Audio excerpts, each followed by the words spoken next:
4. Can I ask you to all please mute your screens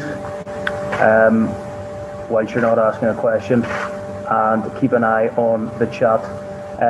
We'll begin again with Andrew McLean with the first question when the manager's ready. Good to go. Yeah. Okay. Go ahead, Andrew. Thank you. Hi, Steven. In terms of Europa League qualifier that you faced in your time as Rangers manager, from what you've seen of WIlliem II, where do you think this ranks in terms of toughness of Europa League qualifiers? I think it's very difficult to compare team to team. Everyone has different styles, different strengths, different weaknesses.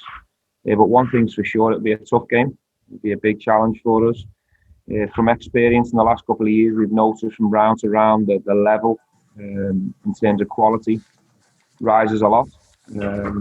So that's with no disrespect to teams that we've moved on from or that we've beaten in the past. But I think it's only natural. The closer you get to group stages, the level of opponents always improves. Craig Dickers, please. Hi, Steven. I just want a word on, obviously the news broke yesterday about no fans in stadiums for the foreseeable future. How much of a blow is that for yourself and for the club? Massive. It's not the news that I don't think anyone who loves the game or is connected with our club for sure wanted to hear. Football's not the same at the moment. I don't think anyone enjoys it as much as having fans in the stadiums. Especially when you're on the eve of situations that we're in at the moment. Coming to places away in Europe should be playing in front of really exciting atmospheres and really making the game even more special than it is. So it's not the news that anyone wanted. It's a massive blow for us, for the Scottish game. And hopefully there's better news in the coming weeks. I think they come back to it in the 13th of October, I think I read. So hopefully there's better news when we get to that date. David Tanner, please. Hi, Steven. You've obviously picked up a few injuries in the last couple of weeks. What's the latest news on the squad, and do you feel as though the squad you have got are more than capable of doing the job in Tilburg?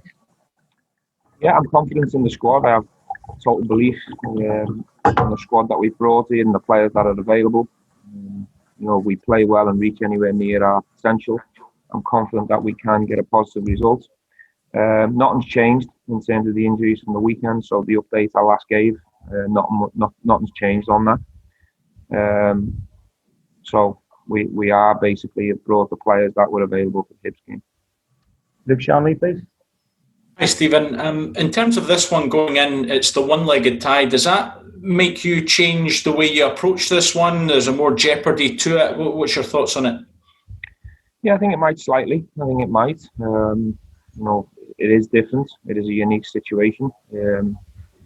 It does take away a slight advantage for us, if you like, if it is over 2 legs and you have the opportunity to bring the team back to your home ground. Whether that's a bigger advantage with no fans or with fans is up for debate. But one thing's for sure, I think to get through this new process under the COVID restrictions, it's going to be a harder and tougher challenge than the previous 2 years. Andy Newport, please. Hi, Stephen. WIlliem II lost both their matches last year against Feyenoord. You obviously played yourself pretty well against them last season. Does that give you extra sort of cause for extra encouragement, knowing that you're against a team that you should be able to take care of? Not really. I think during seasons domestically you can achieve special results, and sometimes you don't get the results that maybe you should achieve. For example, I wouldn't expect WIlliem II to have an opinion of us because we lost to Hamilton. So you don't really look into the results. What I would say is I have watched a game that they played against Feyenoord. I think it was the last game they played before the lockdown kicked in, which was an interesting watch. We've also watched all the games that they've played this season, 2 in the league and 1 against Progress in the previous qualifier. So we've got a really good idea about this team, what they're about, the strengths, the weaknesses. They carry a big threat in the front 4 players. They normally have played a 4-2-3-1 formation. He made some really interesting changes at the weekend at half-time. He wasn't getting much joy, and he changed people that had been playing in positions consistently but went a little bit different. So I'm really looking forward to seeing what team they decide to play. because that'll give me a big indication in terms of personnel, how it'll look from a Willem II point of view. David Edgar, please. Hi, Stephen. When you're coming up against another team who, like yourselves, are very technical and a lot of good skillful players, does it sometimes come down to what you do when you don't have the ball in a match like this, and who performs best when they're without the possession? Yeah, possibly. I think it's very difficult to predict how a game might pan out or work out. But I think one thing's for sure at this level: if you're passive, you stand off good players. Even more than domestically, you'll get hit at this level for sure. So, a big part of our performance and success throughout these qualifiers over the last couple of years and our journeys in Europe have really stemmed from our solid base defensively, our organisation, and what we give to the game out of possession.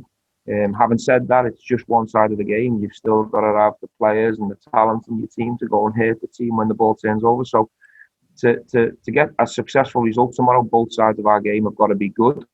But from an out of possession point of view, we've got to be much better than the weekend. Ronnie, go ahead. Hi, Stephen. I'm just wondering, in terms of last season's campaign, how can those memories and those matches and that experience act as somewhat of a determining factor for these two games ahead to make it to those group stages? Yeah, I think the two journeys we've had in Europe over the last couple of years, we've got to use that experience. We've got to tap into that, the knowledge of how these games have gone previous. I think the players individually and collectively have got to tap into, what it took to have them successful journeys over the last couple of years. And the players know what's needed and what it takes to get a successful result away in Europe. That's something that we've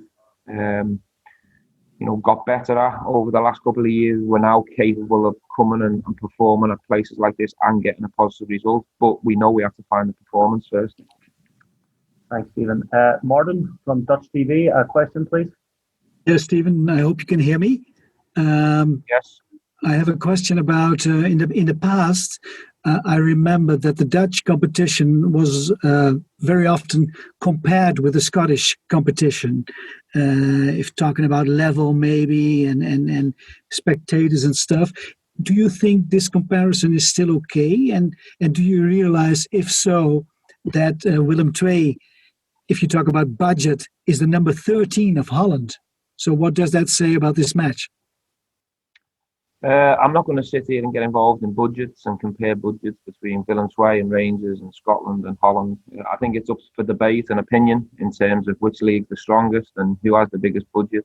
I'm not really interested in the politics and the details of both clubs. What I'm interested in is the Willem II team, who they have at the disposal in terms of strengths and weaknesses, and my focus is on the next 90 minutes rather than who has the strongest league, who has the biggest budget. That for me is not really important at the moment. Yeah. Next question for Hack101. A private message, everyone that wants to ask a question. Any final signals from the Dutch journalist, please? Yes. Okay. Thank you very much, all. Oh. Can I do the question? Thank you very much. Thank you. Thank you. Okay, thanks. Yes, go on.